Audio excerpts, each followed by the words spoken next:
10월 2일 상호관세 발표에 따른 불확실성이 남아있는 만큼 앞으로 당분간 변동성을 이어갈 것이라는 전망이 많이 있습니다.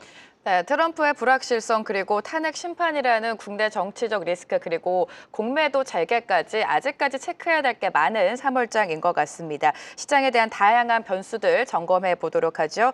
매크로인사이트 주현수 한국금융연구원 교수 모셨습니다. 어서 오세요, 교수님. 네, 안녕하십니까. 반갑습니다. 교수님, 3월 FOMC가 간밤에 마무리가 됐는데요. 예상했던 대로 금리는 동결이 됐고 동결 배경은 뭐라고 보셨습니까? 일단 이번에 금리 동결 배경은 무엇을 하기에는 너무 이상하다 내지는 숫자가 크게 변하지 않았다라는 그런 식으로 판단을 하면 될 것 같습니다. 네. 이번에 이제 스테이트먼트가 나오면서 사실 크게 이제 사람들의 관심을 끈 거는 두 가지가 있는데요.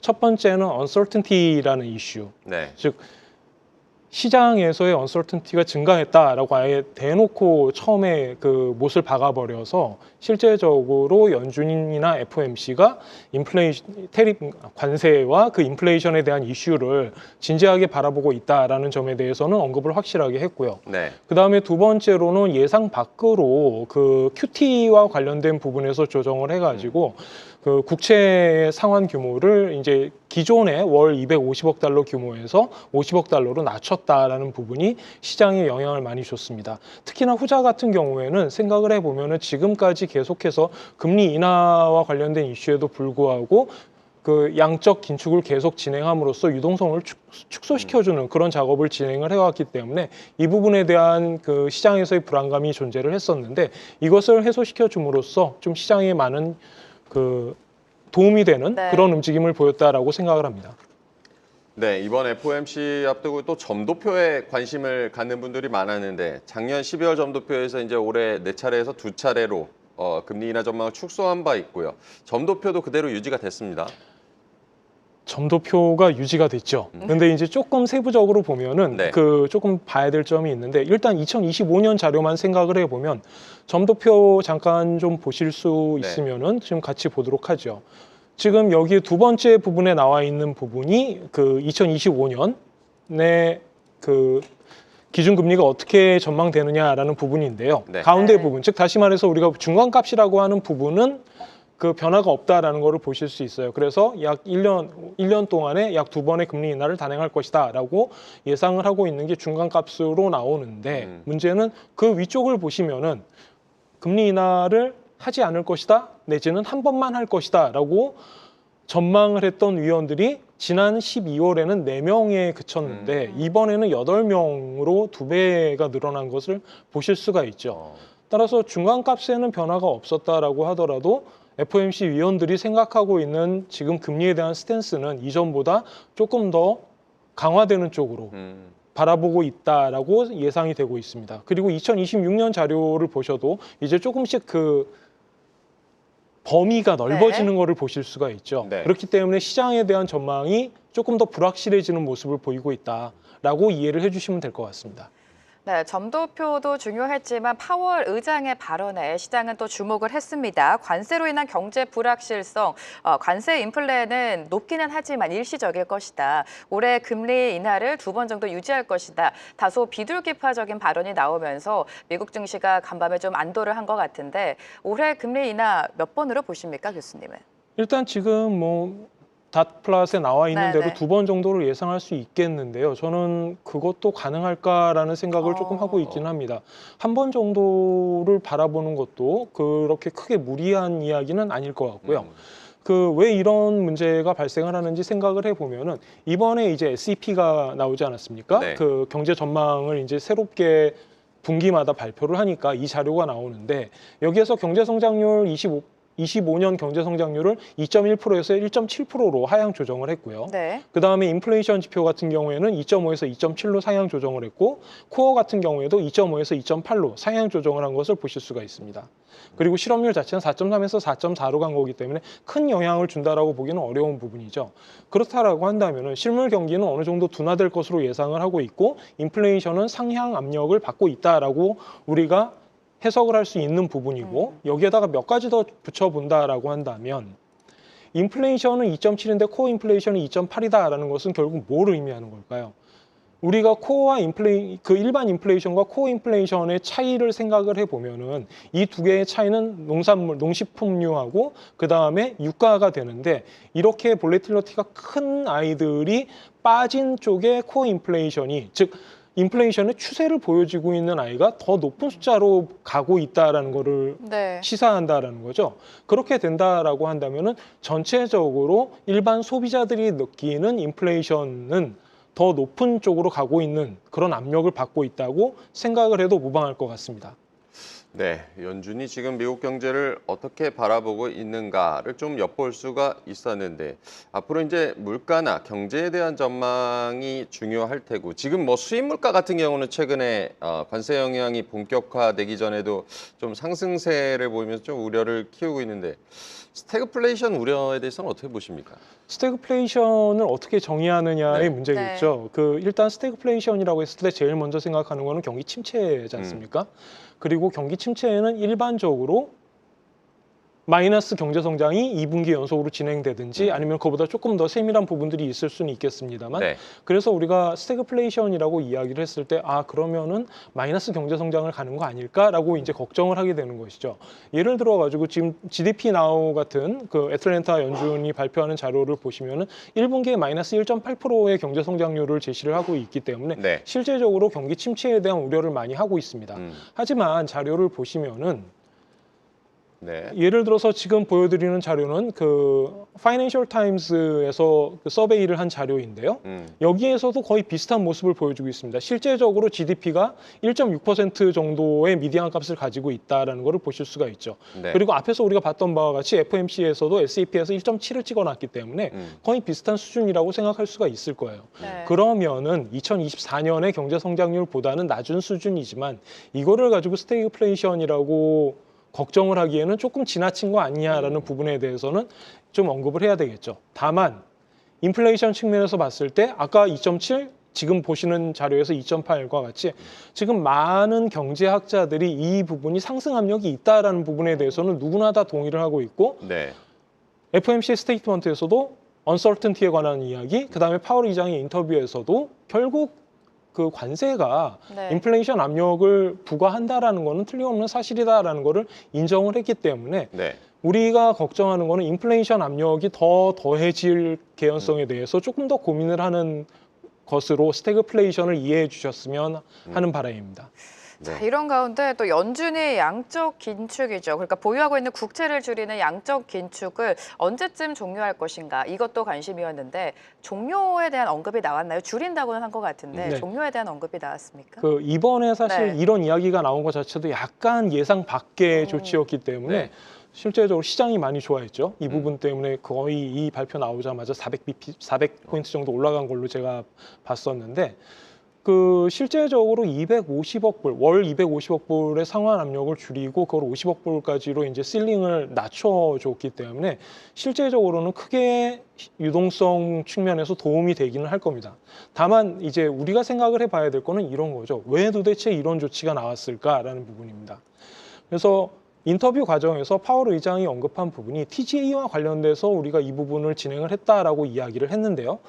TGA라는 거는 미국 재무부의 그 일반 재무 계정입니다. 즉 다시 말해서 재무부가 돈을 써야 될 일이 있을 때 그거를 돈을 이렇게 만들어내 가지고 바로 쓰는 게 아니라 계정에다가 이렇게 돈을 쌓아두었다가 예금처럼 이제 그 지출을 하는 형태로 되는데요. 이 부분에 잔액이 조금씩 줄어들고 있어요. 그래서 2024년에 그 TGA 레벨을 보시면은 대략적으로 8천억 달러 정도의 규모가 됩니다. 네. 그런데 3월 들어가지고 이 숫자가 4,500억 달러 수준으로 많이 빠지고 있어요. 즉 다시 말해서 재무부가 사용할 수 있는 금액이 줄어들고 있다는 거죠. 그것도 좀 빠른 속도로. 그렇기 때문에 이 부분을 감안해서 이거를 채우기 위해서 재무부가 할 수 있는 것은 국채를 발행해야 되는 것인데 그러면은 시장에서 국채를 발행해야 되는 문제가 생기게 되고 그렇게 하느니 차라리 우리가 양적 긴축 부분을 조금 줄여줌으로써 그 국채 발행에 대한 추가적인 압력을 약간 완화시켜 주겠다라는 조치로 해석을 하는 게 네. 맞지 않을까 생각을 합니다. 네, 말씀하신 대로 유동성에 대한 기대감은 뉴욕 증시를 좀 끌어올렸다고 봐야겠고, 지금 미국의 10년물 국채 금리 같은 경우는 좀 레벨이 많이 그래도 다운이 돼서 4.2%대 정도에서 움직이고 있는데, 그 국채 금리의 움직임은 앞으로 어떻게 예상하십니까? 국채 금리가 지금까지 조금 완화되는 부분이 있었고 2025년 들어와서 이제 특히나 그런 모습을 보여주고 있죠. 네. 전체적으로 그림을 보시면은 이게 왔다 갔다 하는 모습이 약간 바운드가 있고 그 범위 내에서 이제 왔다 갔다 하는 모습을 보여주고 있고 지금은 약간 낮은 수준으로 내려와 있는데 네. 이것이 낮은 수준으로 내려온 이유가 무엇일까 생각을 해보면은 첫 번째로 2025년 들어와서 트럼프의 관세 문제 이것이 GDP에 부정적인 영향을 줄 것이다. 그리고 오늘 S&P에서 하향 조정되는 부분들 이런 부분들이 실제적으로 10년물의 수익률에 영향을 줬다고 봐야 되겠죠. 다만 앞으로 생각을 할 때에는 두 가지 정도를 고려를 해야 될 필요가 있는데 첫 번째는 재정 적자가 확대될 가능성입니다. 관세도 그렇고 감세도 그렇고 네. 지금 트럼프가 계속 추구하고 있는 정책 방향이 실제적으로는 재정 적자를 늘릴 가능성이 높다라는 것이죠. 네. 그렇게 된다라고 한다면 수익률이 높아지는 쪽으로 갈 수밖에 없는 그런 문제가 있고 두 번째로 제가 여기에서 그 주황색으로 그 거의 직선에 가깝게 그려져 있는 선을 보여드리고 있는데 네. 네. 이것이 의미하는 바가 향후 10년간의 기대 인플레이션율을 팁스와 그 다음에 노미널 수익률을 가지고 역산을 해서 계산을 한 것입니다. 그런데 이렇게 보시면은 지금 지난 한 2년에서 3년간에 걸쳐가지고 굉장히 안정적인 모습을 보여주고 있다는 것을 확인하실 수가 있죠. 만약 인플레이션 압력이 강화되기 시작해서 이렇게 기대 인플레이션에 영향을 미치기 시작한다면 이 부분은 명목 수익률에 아무래도 명목 수익률을 상향 조정시키는 그런 압력으로 미칠 가능성이 있다라는 점이죠. 그래서 이 부분을 좀 주의 깊게 살펴봐야 될 것 같습니다. 미국 10년물 국채에 대해서도 좀 짚어주셨는데 최근에 뭐 관세 또 감세에 대해서도 여러 가지 발언이 트럼프 행정부에서 나오고 있습니다. 베센트 재무장관이 감세랑 규제 완화로 신속하게 좀 전환을 해야 된다 이런 발언을 하면서 만약에 본격적으로 이러한 정책들이 추진이 된다면 관세로 인한 지금 계속되고 있는 경기 우려, 경기 둔화에 대한 우려가 좀 완화될 수 있을까 이런 예상이 나오는데 어떻습니까? 예, 일단 관세에 대해서 한 가지 거의 모든 경제학자들이 그 컨센서스를 가지고 있는 거는 관세는 경기를 둔화시키는데 틀림없이 영향을 미친다. 그리고 인플레이션을 상승시킬 것이다라는 부분에 대해서 동의하고 있죠. 네. 조금 더 세부적으로 보면 예를 들어서 이 자료 같은 경우에는 2024년에 PII에서 피터슨 인스티튜트에서 나온 자료인데요. 네. 세후 소득 변화에 대해서 언급을 하고 있어요. 관세가 부과될 경우에 각각의 소득 분위별로 이런 식으로 소득이 감소될 것이다라고 이야기를 하고 있죠. 네. 전체적으로 본다면 평균이 약 한 마이너스 2%에서 마이너스 3% 정도가 되는 걸로 나오고 있습니다. 그러면은 실제적으로 소비가 이만큼 둔화될 수밖에 없다는 이야기가 되는 거죠. 그리고 그 다음 자료를 보시면은 이전에 트럼프 1기 기간 동안에 철강에 대해서 관세를 매겼었는데 네. 이때 그러면은 트럼프의 논리는 무엇이었냐면 관세를 매기면은 수입이 줄어들 것이고 수입이 줄어든다면 미국 내의 철강 산업의 고용이 증가할 것이다라고 이야기를 했는데 거의 증가하지 않았다라는 점을 정확하게 보여주고 있죠. 그리고 제조업 전체적으로 봤을 때는 관세가 부과됐을 때 장기적인 측면에서 보면 고용에 부정적인 영향을 미친다라고 지금 이 자료에서는 보여주고 있습니다. 이 자료는 2021년 논문에서 뽑아온 자료인데요. 대략적으로 아래 자료를 보시면 약 20분기 정도 됐을 때 이것이 누적적으로 각 분기별로 마이너스 0.02% 정도의 고용 효과를 주기 때문에 그러면은 20분기라고 한다면 5년 정도가 되는데 5년 동안의 고용에 미치는 효과는 누적적으로 봤을 때 0.4% 정도가 될 것이다.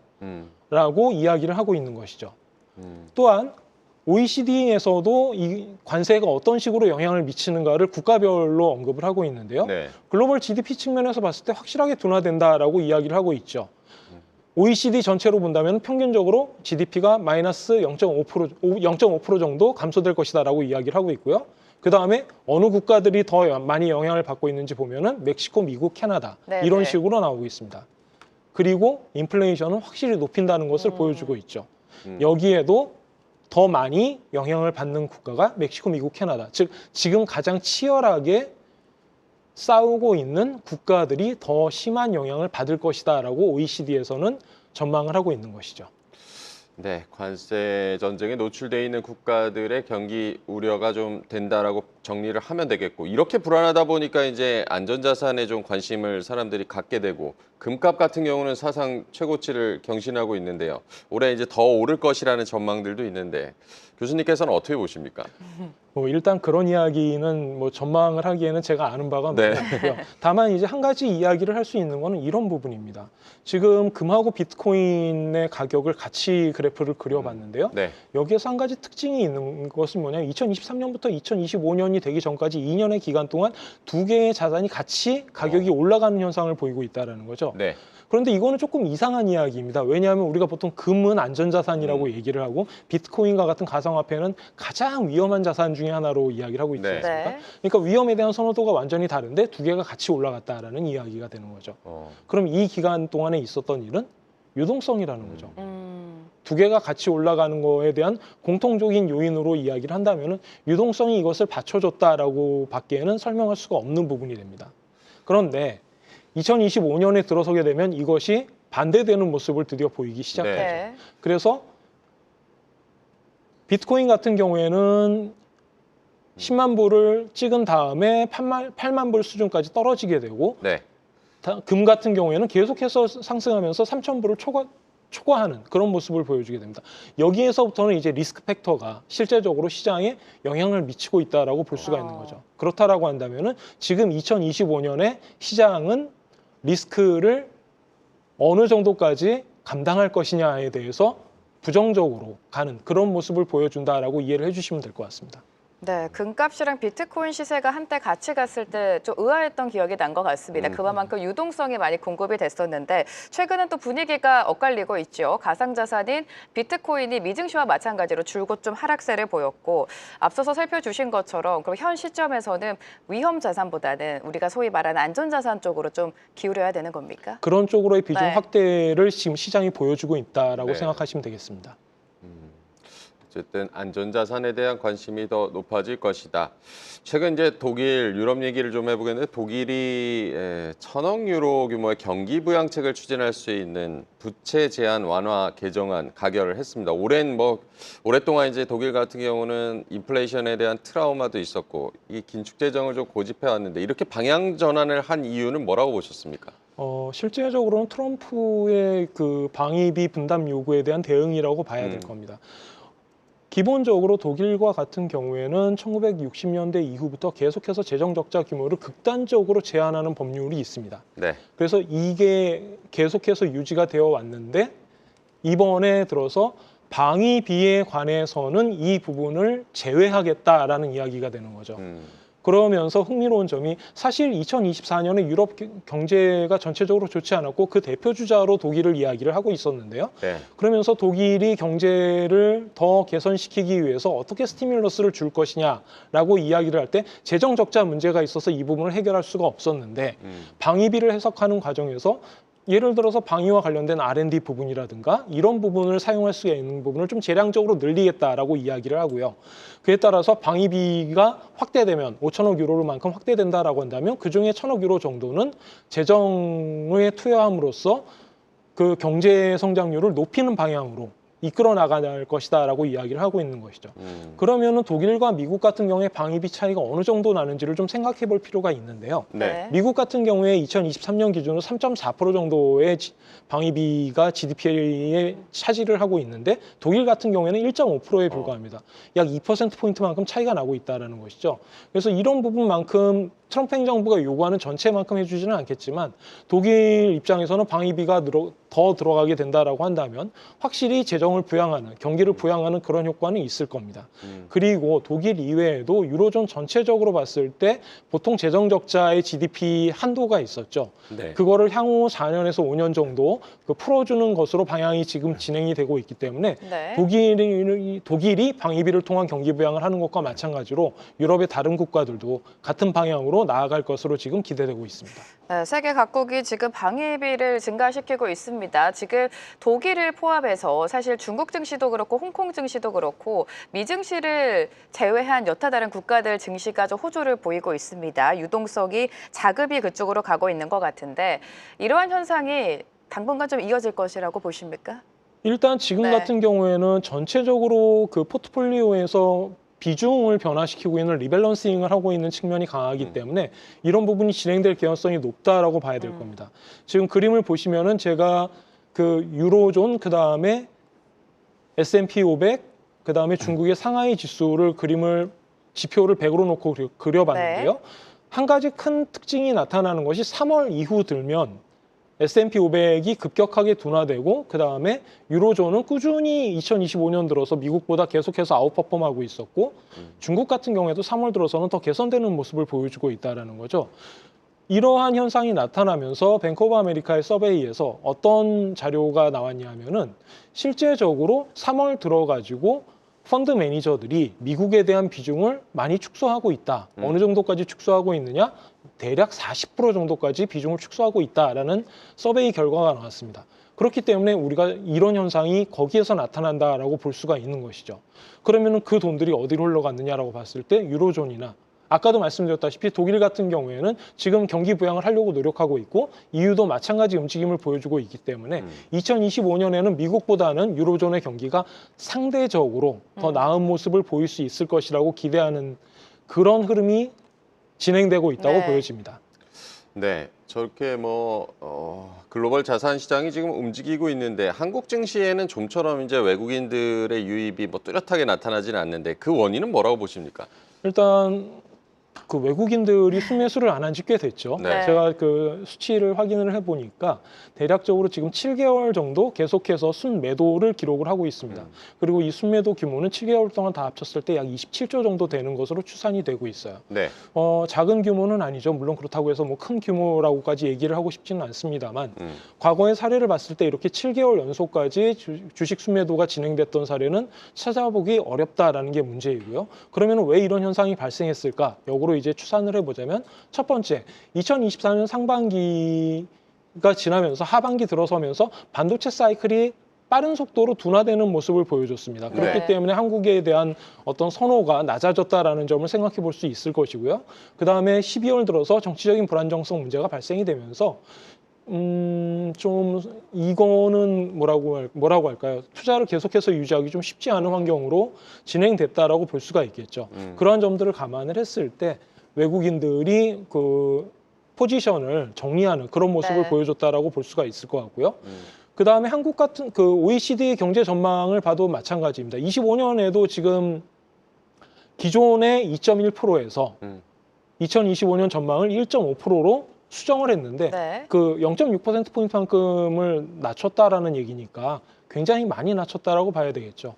그리고 IB들 같은 경우에 실제적으로 이 숫자를 계속해서 조정해 나가고 있는 과정에 있기 때문에 2025년에도 한국의 경제 성장률 회복이 빠르게 나타나지는 않을 거다라는 그런 관점에서 보수적으로 바라보고 있다라고 생각이 됩니다. 네, 외국인의 자금 이탈이 계속되고 있는 상황 속에서 지금 트럼프발 불안감 여전히 있고요. 지금 OECD 한국 경제 성장률 하향됐다라는 점을 짚어주셨는데 이렇게 된다면 향후에 한국은행은 통화 정책 어떻게 계획을 하고 있을까요? 아무래도 쉽지 않을 것 같습니다. 지금까지 얘기를 하고 있는 부분은 4월에 금통위가 있을 때 여기서 추가적으로 한 번 더 금리 인하를 하지 않겠느냐라고 기대를 하는 그런 심리들이 네네. 있는데 가장 기본적으로 지금 그 정책의 스텝이 꼬여 있는 점이 더 큰 문제라고 보여집니다. 네. 기본적으로 재정 정책이 있고 통화 정책이 있는데 지금 금리를 인하시킨다라는 건 어떤 의미에서 보면 통화 정책을 하는 건데 네. 통화 정책이라는 거는 가장 큰 문제가 모든 사람들에게 영향을 미치고 그것이 시메트릭하지 않고 어시메트릭하게 반응을 한다는 거죠. 즉 비대칭적으로 영향을 미친다라는 거예요. 누군가에게는 이게 도움이 되지만 누군가에게는 도움이 안 되는 부분이 있다라는 거죠.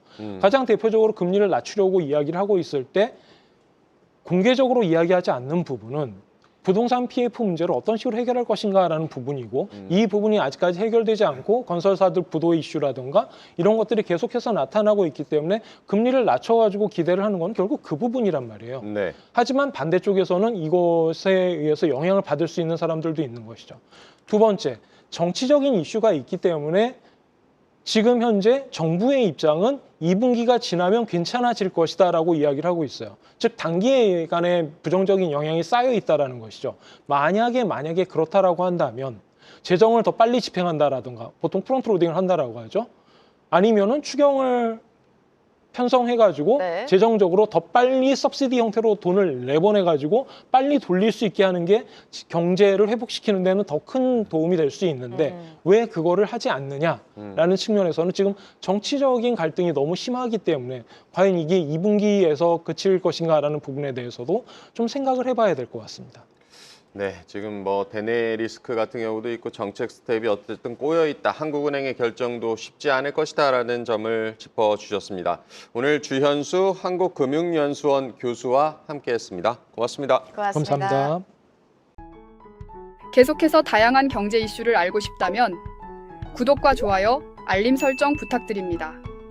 AI 캐스터 권미정이었습니다.